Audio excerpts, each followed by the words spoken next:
Pourquoi pollution de l'information?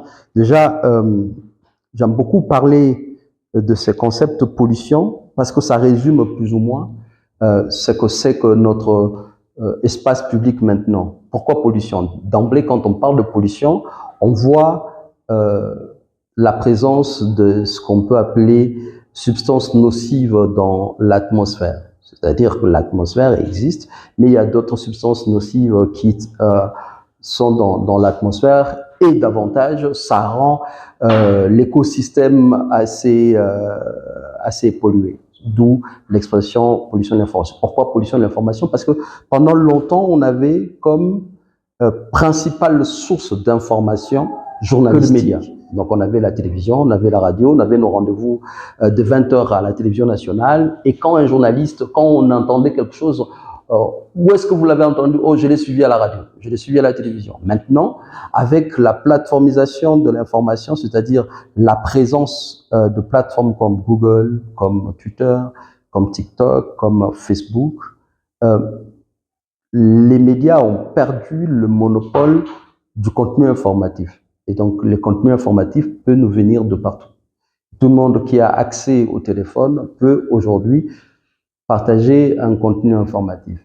Avant, quand il y avait un accident, il fallait attendre que le journaliste se déplace pour aller jusqu'au lieu de l'accident et venir rapporter. Aujourd'hui, le journaliste découvre l'accident sur les réseaux sociaux et il a les premiers éléments à partir desquels il va maintenant se déployer et pour certains, ils font même plus le déplacement. Donc, ils vont prendre ce qu'ils ont sur les plateformes numériques et ensuite commencer à recouper et échanger, partager avec les autres. Et ce qui fait en sorte que, comme tous nous ne faisons pas le même métier, ceux qui recueillent et ceux qui partagent comme tout le monde, on se retrouve dans l'espace public avec du contenu qui ne sont pas que journalistiques, d'où la pollution. Donc le contenu journalistique se trouve en concurrence avec beaucoup d'autres contenus et qui peuvent provenir de plusieurs entités. À la désinformation. Moi, ce que je fais pas un travail de chronique.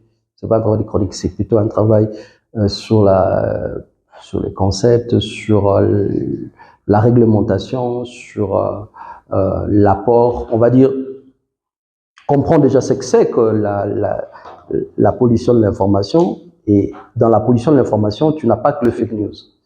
Il y a un travail qui a été fait notamment dans les rédactions pour demander aux rédacteurs en chef qu'est-ce qu'ils entendent par fake news et consorts. Je suis parti d'une hypothèse qui dit que la mauvaise compréhension d'un phénomène peut faire en sorte que dans les actes posés par les individus, que l'on ait des biais.